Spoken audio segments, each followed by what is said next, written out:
नमस्कार मंडळी, म्हैस रेसिपी चॅनलमध्ये आपल्या सर्वांचं पुन्हा एकदा मनापासून स्वागत आहे. कसे आहात?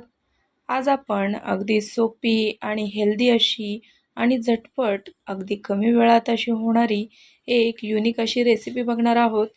तर आज आपण व्हेज कटलेट बनवणार आहोत. चला तर पाहूयात आज आपण या कटलेटसाठी कोणते कोणते साहित्य वापरलं आहे. तर सर्वप्रथम इथे 1 वाटी आपण कोबी बारीक चिरून घेतला आहे. उभ्या साईजमध्ये आपण हा कोबी चिरून घेतला आहे. तुम्ही हवं तर चौकोनी आकारामध्ये देखील चिरून घेऊ शकता. त्यानंतर आपण अर्धा वाटी वाटाणे घेतले आहेत, हिरवा वाटाणा. त्यानंतर 4 बटाटे आपण शिजवून कद्दूकस करून घेतले आहेत. कांदा आणि टोमॅटो देखील आपण बारीकसा चिरून घेतला आहे. एकच टोमॅटो आणि कांदा वापरत आहोत आपण इथे. त्यानंतर आपण अद्रक लसूण पेस्ट 1 ते 2 चमचे वापरणार आहोत. त्यानंतर तुम्हाला हवे असल्यास तुम्ही हिरव्या मिरच्या वापरू शकता किंवा स्किप केलं तरी देखील चालेल. तर इथे मी 2 चमचे हिरव्या मिरच्या वापरल्या आहेत. अर्धा लिंबू इथे पिळून घेतला आहे यामध्ये. त्यानंतर 1 चमचा जिरी घालत आहे आणि इथे काश्मीरी लाल मिरची पावडर वापरत आहोत आपण कलरसाठी आणि थोडीशी टेस्टसाठी. त्यानंतर 1 चमचा आपण इथे धनेपूड घालत आहोत, थोडीशी हळद घालत आहोत. त्यानंतर इथे 4 ब्रेड आपण मिक्सरवरती छानपैकी बारीक करून घेतले आहेत. तर त्या ब्रेडचा चुरा जो आहे तर तो आपण यामध्ये घालून छानपैकी आपलं जे मिश्रण आहे तर ते एकजीव करून घेत आहोत. हे मिश्रण जे आहे एकजीव केल्यानंतर यामध्ये आपण थोडंसं तेल घालत आहोत आणि सगळ्यात शेवटी आपण चवीनुसार मीठ यामध्ये ॲड करून घेत आहोत. आणि मीठ जे आहे तर ते थोडंसं नॉर्मली प्रमाणापेक्षा थोडंसं जास्त ठेवायचं, जेणेकरून आपण जेव्हा फ्राय करत असतो आपले कटलेट्स तेव्हा आपलं मीठ जे आहे तर ते थोड्याफार प्रमाणामध्ये निघूनच जात असतं. त्यामुळे आपण मीठ थोडंसं जास्ती वापरत आहोत. छानपैकी गोळा तयार करून घेतल्यानंतर इथे आपण 2 चमचे कॉर्नफ्लॉवर आणि 1 चमचा मैदा घालून त्याचा छानपैकी अशी स्लरी आपण करून घेत आहोत. थोडंसं पाणी घातलं आहे आपण इथे आणि छानपैकी अशी स्लरी आपण घट्टशी तयार करून ठेवणार आहोत.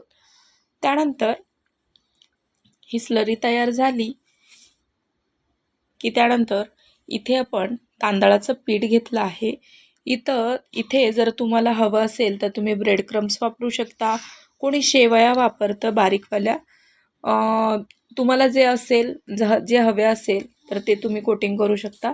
तर यानंतर आपण जो गोळा तयार करून घेतला होता तर तो गोळा आपण हाताच्या साहाय्याने छानपैकी असं थोडंसं तेल लावून छानपैकी अशी त्याची टिक्की बनवून घ्यायची आहे. म्हणजे जे आपले कटलेट जे आहेत तर ते छानपैकी असे आपण तयार करून घ्यायचे आहेत.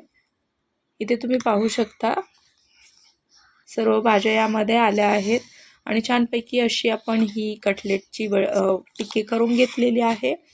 त्यानंतर या सर्व टिक्क्या ज्या आहेत म्हणजे जे कटलेट्स आहेत तर ते आपण इथे तयार करून घेतले आहेत. संपूर्णपणे एक साईजमध्ये आणि एकसारख्या आकारामध्येच आपण छानपैकी असे तयार करून घेतले आहेत.